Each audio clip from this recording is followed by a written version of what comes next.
L'Iran a déjà remporté la victoire.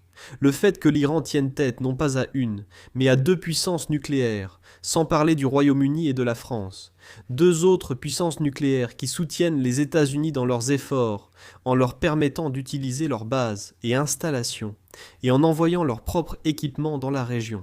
Cela vous montre que l'Iran est extrêmement capable en tant que pays non nucléaire. C'est une chose qu'un dirigeant aille se terrer dans un trou comme un rat. C'est différent si un dirigeant choisit de rester chez lui, conscient de l'arrivée des bombes, et choisit sciemment de mourir en martyr.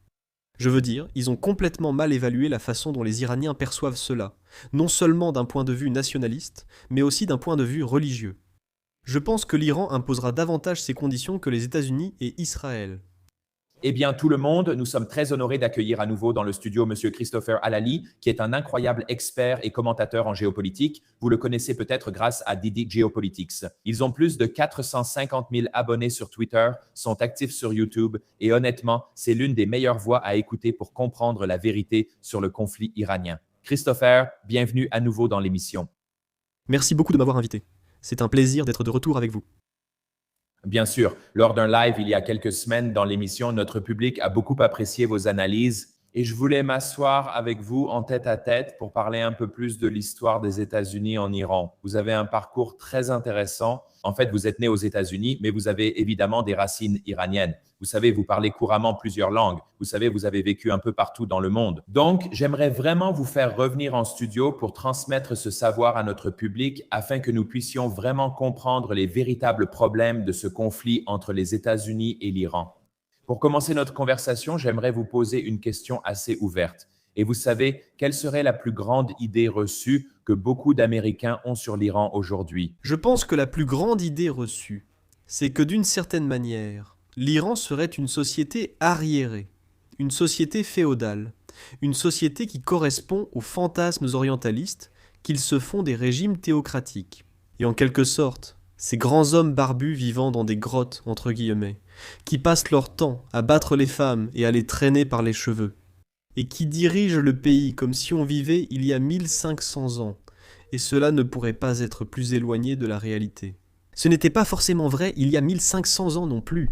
Ce sont des fantasmes populaires qui sont créés bien sûr pour soutenir certains récits construits afin de permettre la fabrication, le consentement au conflit, et bien sûr pour divers aspects du contrôle des populations et de ce qu'elles pensent des autres. Mais en réalité, l'Iran est l'une des sociétés les plus instruites au monde. Le taux d'alphabétisation des femmes est de 99%. La plupart des personnes au gouvernement ont au moins un master, ce qui n'est même pas le cas aux États-Unis. Nous avons une société profondément attachée à la science et à la technologie. Bien sûr, vous avez vu son programme spatial national, son programme de missiles, ses différents programmes de fusées, ses innovations dans l'aviation et l'aérospatiale, surtout dans les drones. L'Iran est à l'avant-garde des avancées médicales et de diverses autres réalisations techniques, surtout en ingénierie. Et bien sûr, c'est une terre de poésie et de littérature. C'est cette terre qui nous a donné, vous savez, dans le sens historique plus large de l'Iran. Elle nous a donné Rumi, Hafez, Ferdoussi, Khayyam. Elle nous a donné tant de grands noms. Elle nous a donné le Shah Nameh. Elle nous a offert tant de choses que beaucoup en Occident, surtout il y a 1 ou 2 siècles, considéraient comme l'une des formes les plus élevées de la culture. Ce sont, je veux dire, les livres de Rumi et de Khayyam font partie des livres les plus vendus en Occident. Ces lectures étaient obligatoires dans les universités de l'Ivy League, à Oxford et Cambridge. Donc, si une personne veut être un homme ou une femme de lettres, elle doit comprendre les classiques de l'Iran. Je veux dire, la civilisation, les civilisations iraniennes, la civilisation perse à 6000 ans. Elle fait partie de la région historique du croissant fertile. Elle a connu de nombreuses civilisations différentes qui sont venues, parties, et se sont construites les unes sur les autres, y compris l'hellénisation de la Perse sous Alexandre le Grand, puis les Mongols qui ont été profondément influencés. Les Ottomans ont aussi été profondément influencés. Une grande partie de ce que nous connaissons aujourd'hui grâce aux Lumières est aussi due aux savants arabes, persans et kurdes qui ont préservé les classiques grecs alors qu'ils étaient brûlés comme textes hérétiques en Occident. Nous devons donc, bien sûr, comprendre que l'âge d'or de Bagdad et d'autres grands centres du savoir était le résultat de ces civilisations il y a un millénaire. Donc, quand on y pense, cela détruit toutes les idées préconçues que l'on peut avoir. Les gens voyagent en Iran tout le temps. Les gens peuvent y aller et le voir. Nous sommes un peuple extrêmement hospitalier. C'est ancré dans notre culture. Nous avons une norme et un code de respect et d'éthique.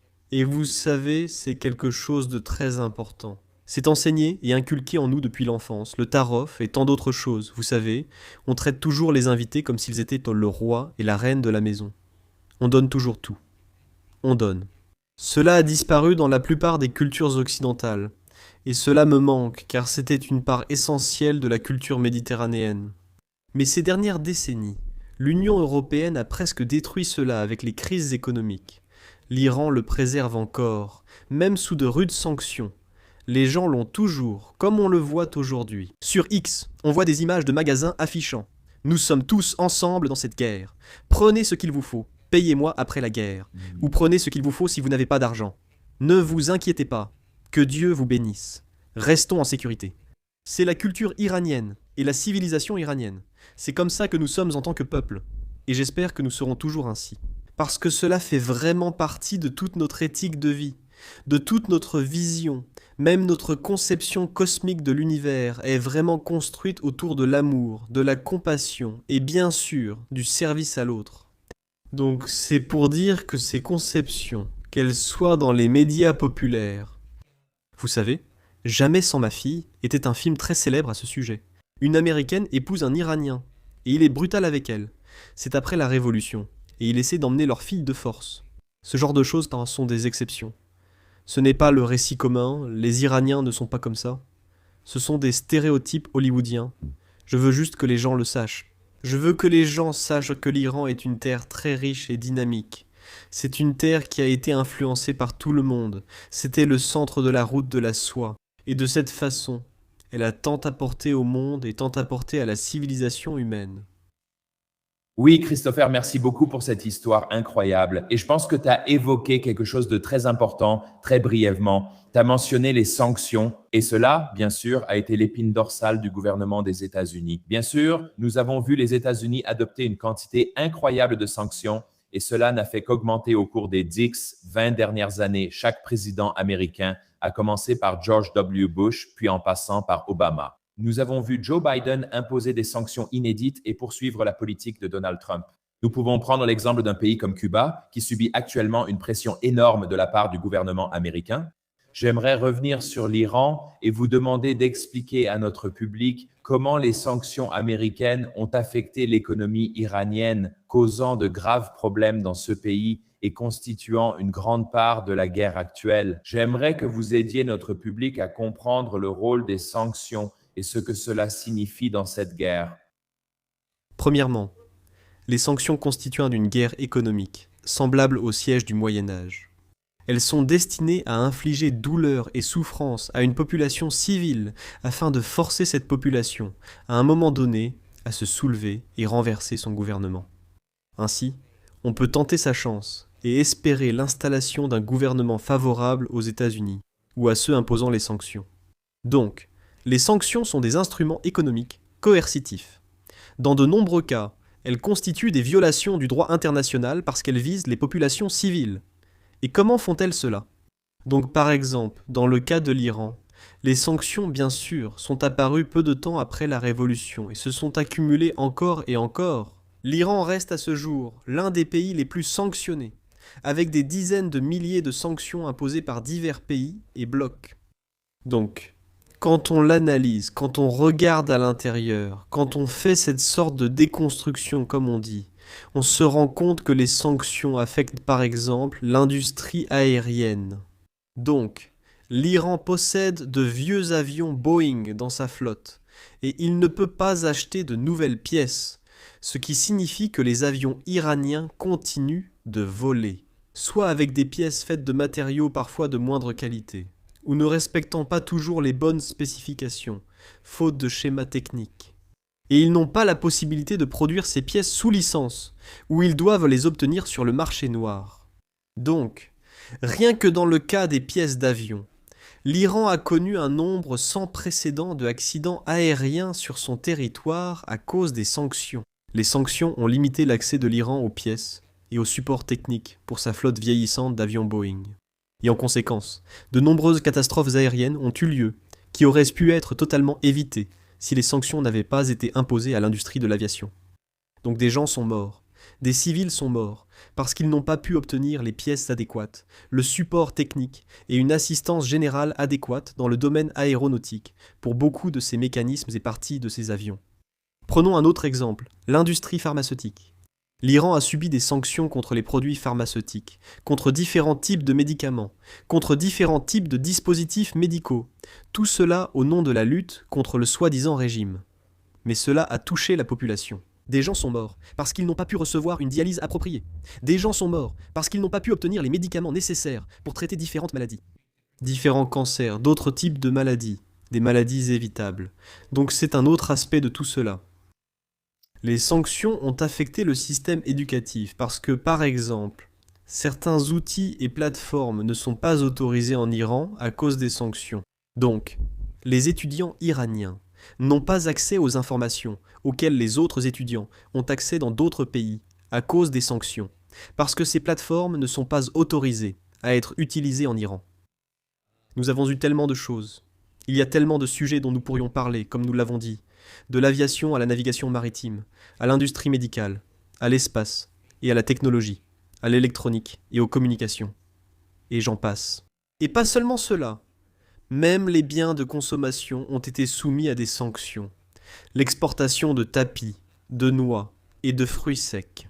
Dans tous ces domaines, des sanctions ont été imposées, ce qui a exercé une pression énorme sur l'économie iranienne. Et nous avons vu au fil du temps que la monnaie a augmenté. Par rapport au dollar, il y a eu d'énormes périodes d'inflation parce que ces sanctions commencent à faire effet.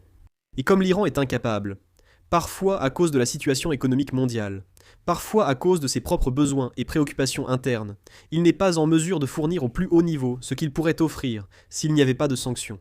Alors, on se retrouve avec une période d'inflation. Et bien sûr, l'Iran dépend, en tant qu'ancien État rentier. L'Iran dépend principalement du pétrole, des produits pétroliers pour une grande partie de son budget.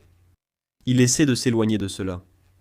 Et c'est pourquoi il développe un programme nucléaire, pour avoir un programme nucléaire civil qui ne l'obligera pas à dépendre du pétrole à l'avenir.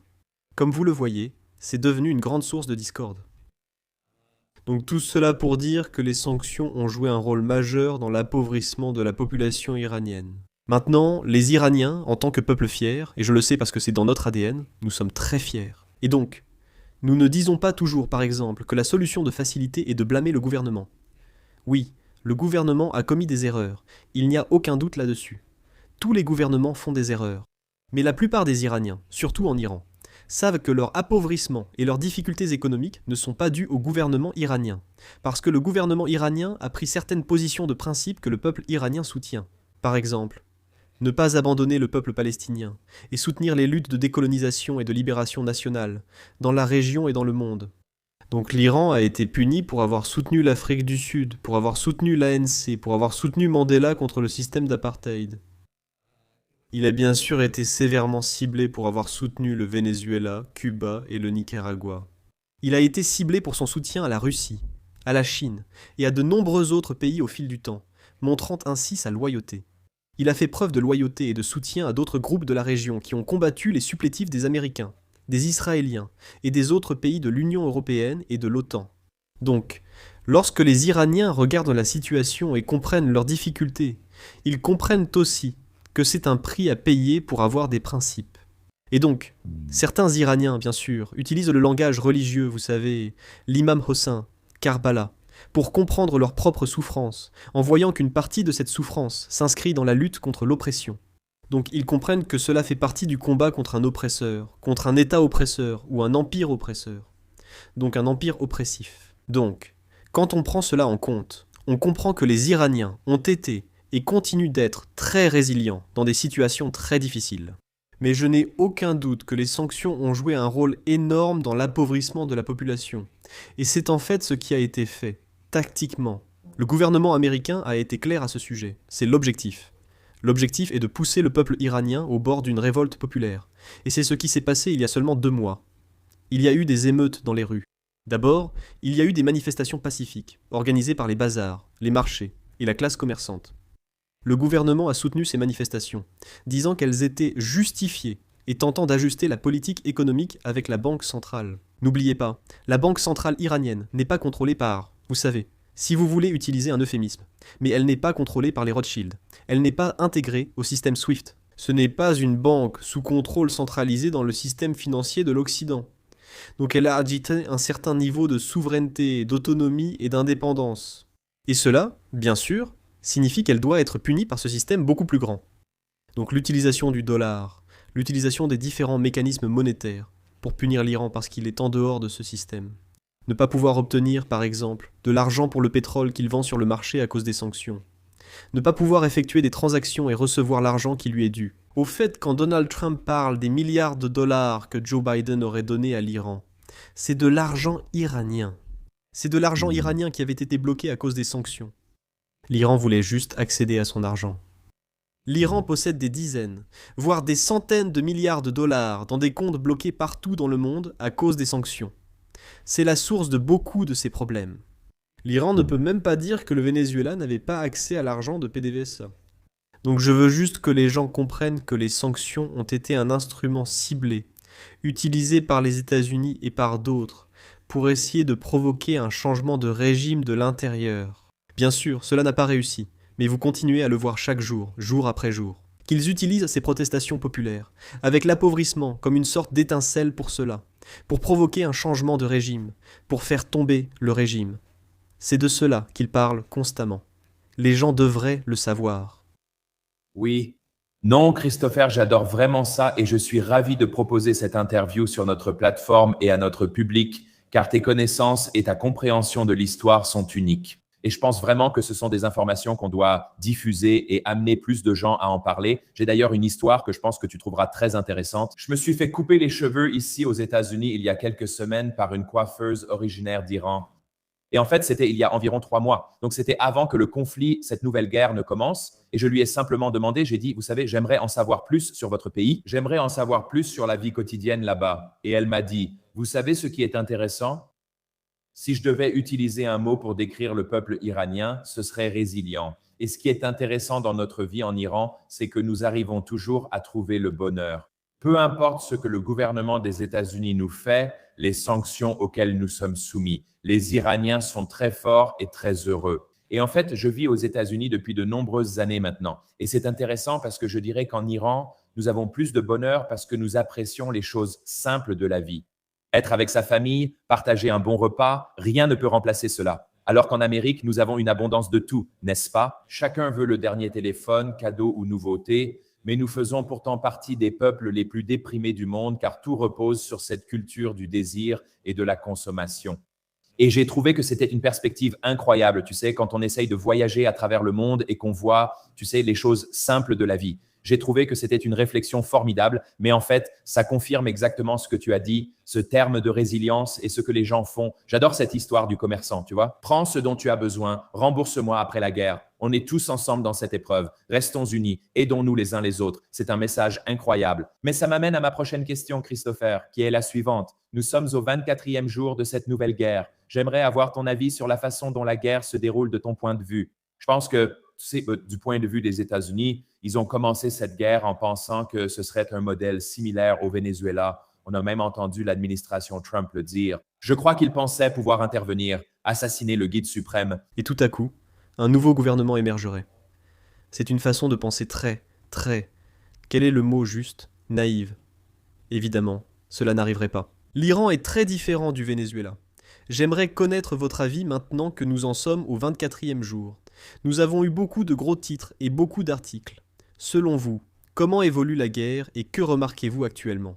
Je veux dire, si on parle d'aujourd'hui, ce que j'observe, c'est une panique absolue de la part des États-Unis et d'Israël, réalisant qu'ils ont ouvert, comme je l'ai mentionné la dernière fois dans l'émission, la boîte de Pandore, et qu'ils ne savent pas comment la refermer.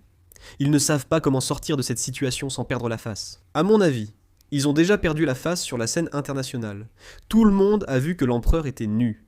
L'Iran a déjà remporté la victoire. Le fait que l'Iran tienne tête non pas à une, mais à deux puissances nucléaires, sans parler du Royaume-Uni et de la France, deux autres puissances nucléaires qui soutiennent les États-Unis dans leurs efforts, en leur permettant d'utiliser leurs bases et installations et en envoyant leur propre équipement dans la région. Cela montre que l'Iran est extrêmement capable en tant que pays non nucléaire, en tant que pays sans armes nucléaires.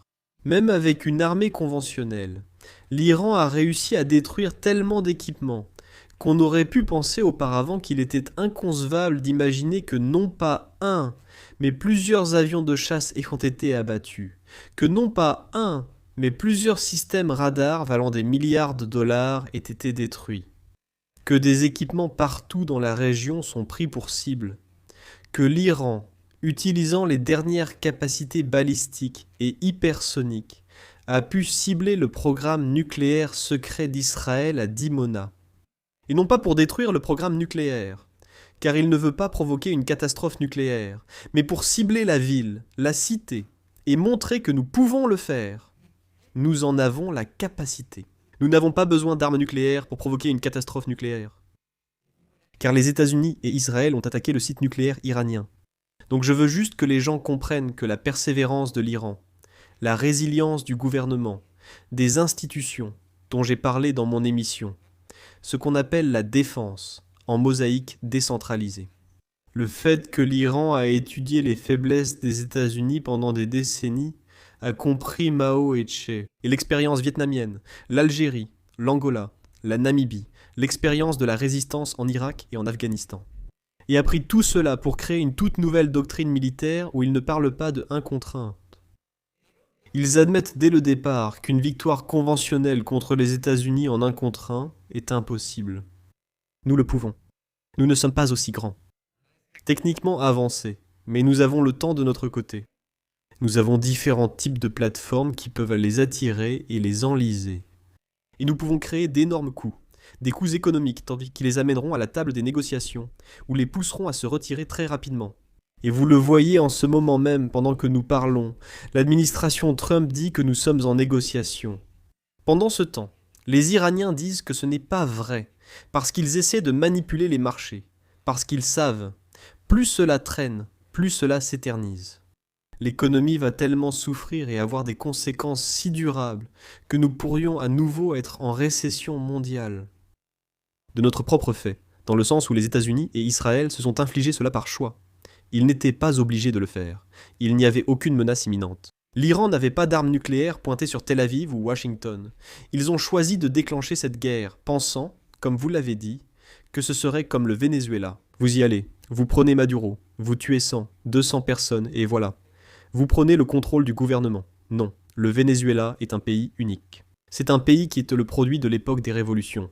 L'Iran est un État-civilisation. Le Venezuela a moins de 200 ans, il est même plus jeune que les États-Unis en termes d'âge. C'est un mélange de peuples autochtones, d'Afro-Caribéens et de personnes des pays colonisateurs, n'est-ce pas? Sans parler des immigrants.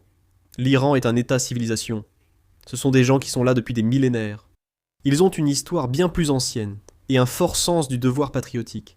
Même s'ils ne sont pas d'accord avec le gouvernement sur certains sujets, ils partagent tous l'amour de leur patrie. Ils sont fiers de leur patrie, présente dans les épopées, l'histoire et les musées du monde entier. Ils répondront donc absolument pas. Vous ne pouvez pas venir bombarder et tuer nos dirigeants, c'est à nous de le faire. Même certains opposants iraniens disent « Vous ne pouvez pas les tuer, nous pouvons changer notre gouvernement ». Nous avons eu de nombreuses révolutions dans l'histoire, mais vous ne pouvez pas nous imposer vos conditions. Donc je veux juste que les gens comprennent que nous en sommes au 24e jour, comme vous l'avez souligné, et que la situation s'aggrave rapidement. Les États-Unis ne peuvent résoudre ce problème qu'en disant « Nous avons conclu un accord, nous partons, c'est fini ». Mais Israël refuse de s'arrêter. Les Israéliens ont clairement indiqué qu'ils voulaient aller jusqu'à un changement de régime total quoi qu'il arrive, et ils intensifiaient les bombardements. Alors que Trump dit de ne pas bombarder les infrastructures. Ils bombardent les infrastructures. C'est pour vous montrer qu'ils ont entraîné les États-Unis là-dedans de plusieurs façons. Ils tirent les États-Unis. Dans cette situation, ils créent une sorte de vortex, un cyclone dont les États-Unis ne peuvent pas s'échapper. Et c'est le vrai danger ici. Cette escalade jusqu'à atteindre un point de non-retour où tout va exploser. Et c'est ça la crainte. La crainte, c'est que nous puissions avoir des frappes ciblées dans le Golfe, en Méditerranée orientale. Nous pourrions avoir des frappes sur différents sites, que ce soit des usines de dessalement, des installations électriques, différentes infrastructures civiles. Et cela pourrait entraîner non seulement des répercussions régionales, mais aussi mondiales. Je n'en doute pas une seconde. Nous évoquons des conséquences majeures et durables, bien au-delà de quelques années. Déjà, le GNL au Qatar nécessite entre 6 et 10 ans de réparation pour un coût actuel de 20 milliards de dollars. Et ce n'est que le résultat de quelques drones. Imaginez ce qu'il y a d'autre dans l'arsenal. Imaginez ce qui peut encore arriver. Donc je pense que nous devons comprendre que l'Iran s'est montré capable. Le gouvernement a prouvé qu'il pouvait résister à ce type de choc. Ils ont perdu beaucoup de leurs principaux dirigeants. Et ils continuent quand même. Donc je pense qu'à ce stade, les États-Unis devraient accepter les conditions de l'Iran. Je pense que les États-Unis ne devraient plus être au Moyen-Orient. Cela n'a pas servi nos intérêts et a coûté cher. Qui avons-nous gagné ? Les talibans sont revenus au pouvoir en Afghanistan. En Irak, la résistance est au pouvoir. L'Iran est enhardi. Je veux dire, partout où nous allons, nous n'avons vu que de la destruction. Alors rentrons simplement chez nous et essayons de régler notre situation aux États-Unis. Nous avons beaucoup de problèmes aux États-Unis, pas seulement l'immigration. Nous avons une épidémie de drogue. Nous avons un problème. Nous avons des dettes. Nous avons des familles. Nous avons des crises partout. Alors concentrons-nous là-dessus. Mais à ce stade, selon moi, selon mon propre calcul, l'Iran arrive en tête sur tous les plans. Il arrive en tête. Oui, Christopher, ton message sur le retrait des États-Unis du Moyen-Orient pour se concentrer sur les affaires intérieures est très clair et largement partagé ici. Je pense que beaucoup de gens veulent vraiment voir cela. C'est d'ailleurs ce sur quoi Donald Trump a fait campagne. Je veux dire, c'était tout son programme. Et bien sûr, tu as probablement vu les extraits remontant à 2012-2013 où il disait que si un président des États-Unis lançait une guerre contre l'Iran, il devrait être destitué immédiatement. C'est quelque chose que Donald Trump a défendu pendant sa campagne en faisant la pierre angulaire de sa réélection. Ce changement rapide est remarquable. Je pense aussi, comme tu l'as dit, que c'est d'Israël. Ils ont entraîné les États-Unis dans ce conflit. Benjamin Netanyahou en parle depuis plus de 30 ans. Je pense que c'est important à comprendre. Depuis 30 ans, il souhaite une escalade avec l'Iran et veut clairement un changement de régime. Et je pense que ce que nous voyons aussi en ce moment, c'est de gros problèmes de communication entre les États-Unis et Israël. Israël n'a pas demandé l'approbation des États-Unis avant d'attaquer un certain site en Iran. Ensuite, les États-Unis ont essentiellement dû intervenir et essayer de donner des instructions à Israël. Et ne fais pas ça. Nous venons tout juste de voir aujourd'hui, je regarde Twitter en ce moment, ou X, comme on l'appelle maintenant. Trump vient-il de déclarer cela il y a quelques heures? J'ai ordonné au département de la guerre de suspendre toutes les frappes contre les centrales électriques et infrastructures énergétiques iraniennes pendant 5 jours. Et c'est vraiment incroyable parce que je pense que tu as mis le doigt dessus, Christophe. C'est que dans une guerre conventionnelle, l'Iran ne peut pas vaincre les États-Unis, n'est-ce pas? Certes, il n'y a pas d'équivalence en puissance de feu ou en navire de guerre, mais la guerre des drones a tout changé, comme tu l'as constaté. Comme tu l'as dit, nous avons des systèmes radars à 1 milliard de dollars. Les systèmes radars Tchad, tous, tu sais, valant bien plus d'1 milliard de dollars chacun, tous détruits. Au point où les États-Unis ont dû aller en Corée du Sud, retirer physiquement les systèmes radars Tchadais de Corée, et maintenant, ils les déplacent tous vers le Moyen-Orient, parce qu'ils ont tous été détruits par des missiles balistiques, par des drones. Et je pense que l'autre chose qui est assez intéressante, c'est que nous avons Scott Ritter, qui est un ancien inspecteur en armement de l'ONU. Il a été très impliqué dans la guerre en Irak. Monsieur Scott Ritter a expliqué, Cyrus, que l'Iran a d'abord utilisé de nombreux missiles plus anciens et moins puissants. Israël et les États-Unis ont essentiellement gaspillé beaucoup de leurs intercepteurs de missiles sur les missiles plus anciens et plus faibles. Mais désormais, bien plus de puissance de feu arrive avec une technologie avancée. Et comme tu l'as dit plus tôt dans la vidéo, certains Iraniens, tu sais, ce sont parmi les personnes les mieux éduquées au monde. Certains de leurs scientifiques sont en fait des leaders dans la recherche fondamentale à ce sujet. Donc, il explique que ces personnes très intelligentes travaillent discrètement à développer des techniques de guerre avancées. Comme tu l'as dit, ils ont réussi à abattre plusieurs avions de chasse américains, ce qui est inédit dans l'histoire des États-Unis. Ma prochaine question concerne un éventuel cessez-le-feu. Nous avons vu que Donald Trump a évoqué cette idée. Honnêtement, il est difficile de savoir où en est Donald Trump en ce moment. Dans un extrait plus tôt ce matin, il a dit « Le détroit d'Ormuz sera contrôlé par moi et l'ayatollah. Nous allons travailler ensemble pour contrôler le détroit d'Ormuz. Cela n'a absolument aucun sens. Je pense que Donald Trump cherche maintenant une porte de sortie. » Parlez-nous du détroit d'Ormuz. Vous savez, c'est évidemment crucial pour l'économie mondiale. Mais qui le contrôle en ce moment? Que se passe-t-il? Faites abstraction du bruit que nous entendons actuellement de la Maison-Blanche. Donc, le détroit d'Ormuz est un petit bout de territoire. C'est en gros, si vous pouvez l'imaginer, comme un chenal. Et il comprime essentiellement le golfe Persique avant de s'ouvrir sur l'océan plus large. Et vous pouvez voir que cette étroite bande de terre possède une zone qui remonte et fait essentiellement partie des droits exclusifs de l'Iran. C'est pourquoi l'Iran exerce un tel contrôle sur ce territoire. Et elle possède quoi? Presque plus de 1200 km, voire plus, de frontières autour de cette zone. Donc bien sûr, elle a la capacité de le miner, d'y placer des missiles anti-navires, tout ce que vous voulez. Alors, qu'a-t-elle fait? Elle considère le détroit d'Ormuz comme le point d'étranglement de toute l'économie mondiale. Et donc, leur idée, c'est que tant qu'ils peuvent contrôler ce point et l'étouffer, les États-Unis devront venir supplier pour que cela cesse, parce qu'ils vont causer tellement de dégâts à l'économie mondiale. Et vous voyez déjà que cela se produit. C'est déjà en cours. Cela ne signifie pas un arrêt total du trafic dans le détroit d'Ormuz. L'Iran autorise le passage des navires amis. Et ceux qui ne sont peut-être pas aussi connus, ou qui pourraient être indiens, ou qui sait, eux, ils paient. Et ils ne paient pas en dollars, pas dans le système du pétrodollar. Ils paient en yuan chinois, en renminbi. Et j'adore ça parce que l'Iran, à lui seul, ouvre la voie à un monde multipolaire de cette manière en s'attaquant au pétrodollar. Parce que j'aurais pu imaginer qu'avant, ils auraient dit « Oh non, je le veux en dollars ». Mais à la place, ils demandent des yuan, ce qui montre la puissance de l'Iran, la puissance de la Chine et leurs relations ensemble. Parce qu'il est évident qu'il y a ici une relation beaucoup plus profonde, que nous connaissons bien sûr, avec la ceinture et la route, avec l'OCS. Mais aussi l'intégration des voies ferrées, et des routes maritimes, et des ports chinois depuis l'Iran et la Chine. Ils sont maintenant très connectés. Des installations intermodales existent. L'intégration augmente. Les États-Unis et Israël craignent cela et attaquent aussi l'Iran en raison de sa proximité avec la Russie et la Chine. Ce n'est pas seulement l'Iran qui est concerné. Il s'agit de l'Iran, qui est allié avec la Russie, la Chine, la RPDC, Cuba et le Venezuela. Donc cela doit être bien compris. Donc le détroit d'Ormuz, ce petit point, maintenant l'Iran en a le contrôle. Les États-Unis ont retiré tous leurs principaux moyens navals en dehors d'une zone. Je pense que c'est maintenant, à presque 800 km de là, parce que l'Iran a la capacité de les frapper avec des drones, des missiles, des drones sous-marins, des drones maritimes. Et j'en passe. L'Iran a beaucoup de capacités. Et Trump ne cesse de dire que nous avons détruit leur marine. L'Iran n'a jamais eu l'intention de vaincre la marine américaine avec sa propre marine. Non. L'Iran fonctionne selon le modèle de la bataille de Salamine.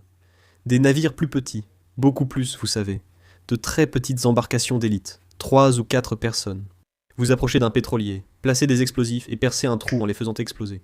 Ce truc-là prend feu ou coule, et vous l'avez fait sans avoir besoin de construire un destroyer, un croiseur ou quoi que ce soit. Vous l'avez fait avec un bateau à 2 moteurs, non? Une petite embarcation pour la pêche. Voilà les capacités de l'Iran. L'Iran possède ces camions équipés de missiles sol-sol ou sol-mer, n'est-ce pas? Donc ils vont pouvoir cibler les navires qui arrivent. Alors, qu'est-ce que Trump fait maintenant? Trump a menacé de faire venir les Marines, et les Marines sont en route, n'est-ce pas? L'unité expéditionnaire des Marines est en route. Les unités aéroportées sont en route. La 82e, d'après ce qu'on m'a dit, a reçu ses ordres de déploiement. Maintenant, vous posez la question. Comment prendre ce territoire et où vont-ils le prendre? Vont-ils prendre le détroit d'Ormuz? Vont-ils prendre l'île de Karg? Vont-ils prendre les deux? Pour l'île de Karg, j'étais justement avec Scott Ritter hier soir. Il est actuellement à Moscou avec moi. Nous avons parlé hier soir. Scott et moi sommes d'anciens officiers de l'armée, lui ex-major du corps des Marines. J'étais officier et parachutiste dans l'armée américaine. Donc, quand vous regardez, quand vous examinez les opérations, tout d'abord, d'accord, vous les faites voler, vous perdez quelques avions et hélicoptères, vous les amenez, vous les déposez là-bas. Disons que vous les mettez sur l'île de Karg. Impossible de les amener par bateau, car les navires seraient attaqués tout le long du détroit, sans aucune chance d'arriver à destination. Donc vous les amenez par le Koweït, l'Arabie Saoudite ou ailleurs, puis les transportez par avion, n'est-ce pas? Comment les ravitaillerez-vous? Et la logistique? Personne n'en parle. Il n'y a aucune possibilité. Il n'y a aucun moyen de faire ça. Il n'y a aucun moyen de faire ça. Il n'y a pas de bonne solution. Je pense que l'administration Trump comprend que, sauf à lancer une guerre majeure nécessitant des centaines de milliers d'hommes, elle ne pourra pas aller plus loin. Nous avons fait l'estimation hier soir, Scott et moi en discutions. L'estimation de Scott était de 750 000 à 900 000 soldats au minimum pour mener ce genre d'opération. Wow. Mais l'armée de terre américaine n'a même pas cet effectif à ce stade. L'armée de terre, la marine, le corps des marines, combinés avec l'armée de l'air et leurs capacités, ils n'ont pas ce genre de nombre en ce moment. Pas prêts au combat. Qu'est-ce que tu vas faire? Une conscription. Tu crois que les gens mourront pour Israël? Quand on voit l'importance du détroit d'Ormuz, l'Iran en a toujours fait sa carte maîtresse. Et il l'a dit, et il a menacé à ce sujet. Ce n'était un secret pour personne. Il a menacé de fermer le détroit d'Ormuz pendant de très nombreuses années. Il a affirmé qu'en cas d'escalade, il fermerait le détroit d'Ormuz. Beaucoup pensent qu'il bluffe et n'agiront pas ainsi. Ils l'ont fait.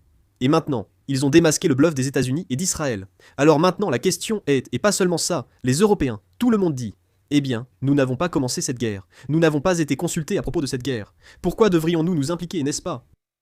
Donc je pense que les gens doivent comprendre cela. Y a-t-il une possibilité d'action militaire pour reprendre le détroit d'Ormuz, ou pour reprendre l'île de Karg, et pour couper l'accès de l'Iran à ses exportations de pétrole? En gros, ces oléoducs, qui vont ensuite vers ces superpétroliers qui exportent ensuite le pétrole. Cela va provoquer une forte résistance avec de nombreuses pertes humaines. Je pense que les chiffres sont inexacts et que les pertes sont plus importantes. Nous n'en savons pas encore vraiment. Mais je dirais, et je parierais même, que l'Iran causera d'énormes dégâts si les États-Unis s'approchent dans l'intention de prendre le détroit ou de prendre l'île de Karg, ou l'un ou l'autre. Les gens doivent en prendre conscience.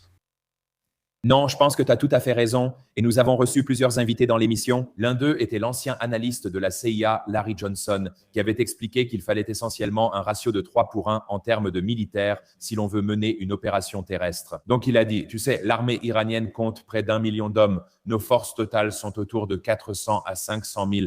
Donc ça n'arrivera pas, n'est-ce pas? Nous sommes loin d'atteindre les effectifs nécessaires pour faire cela. Je crois, comme l'a souligné Scott Ritter dans notre émission, qu'il suffit de comparer avec la guerre en Irak concernant la capacité à construire des postes ou bases militaires. Il y a déjà beaucoup de logistique rien que pour déplacer 5000 hommes dans le désert, n'est-ce pas? Je veux dire, pensez à l'équipement, vous savez, pensez à l'équipement nécessaire pour déplacer ces hommes, les véhicules, l'essence qu'il faut pour ça, la nourriture, l'eau. Le problème, c'est que c'est aussi très différent.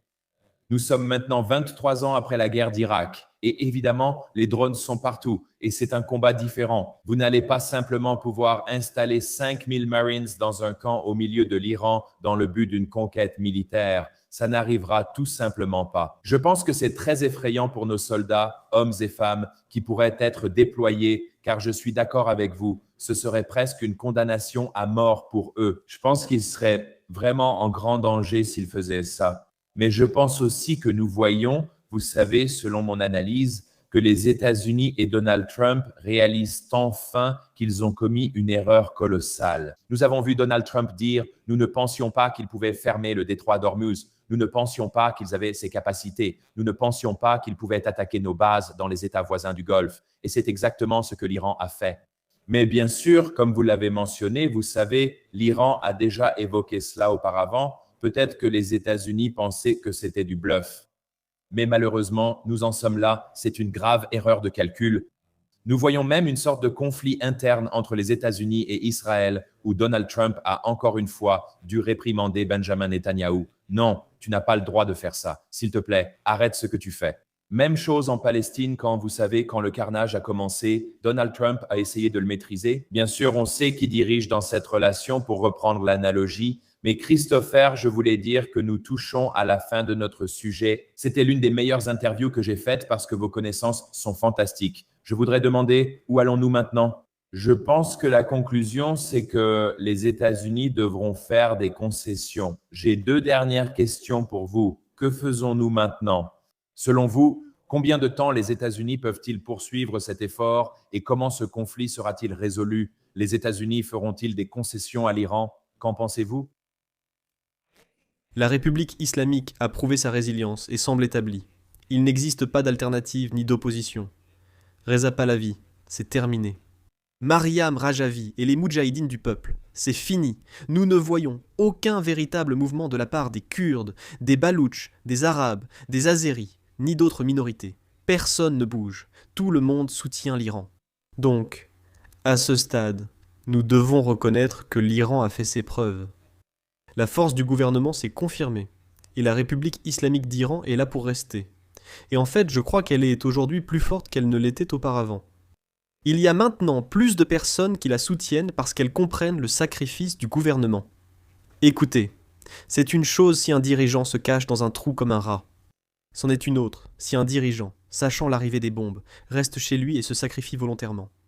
Je veux dire, ils ont complètement mal évalué la façon dont les Iraniens perçoivent cela, non seulement d'un point de vue nationaliste, mais aussi d'un point de vue religieux.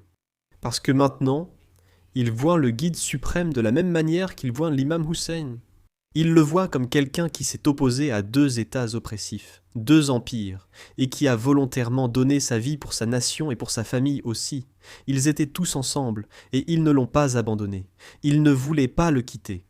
Donc je pense que nous devons comprendre que cela va être une source d'inspiration extrêmement puissante pour de très nombreuses années. En fait, je pense que ce sera pour des siècles, voire des millénaires, si nous durons aussi longtemps.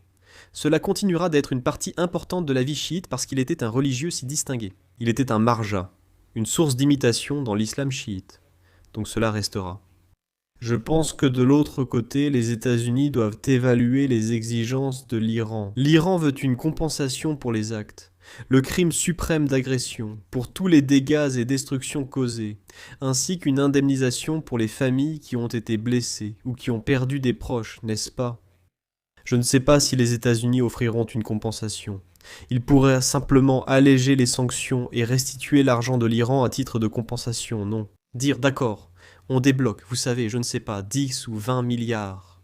Mais cela sera très impopulaire aux États-Unis parce que l'administration Trump a accusé l'administration Biden et l'administration Obama d'avoir débloqué des fonds pour les Iraniens, surtout Obama avec le JCPOA. Pas tant Biden, mais Obama. Biden était vice-président. Ils les mettent donc tous dans le même sac.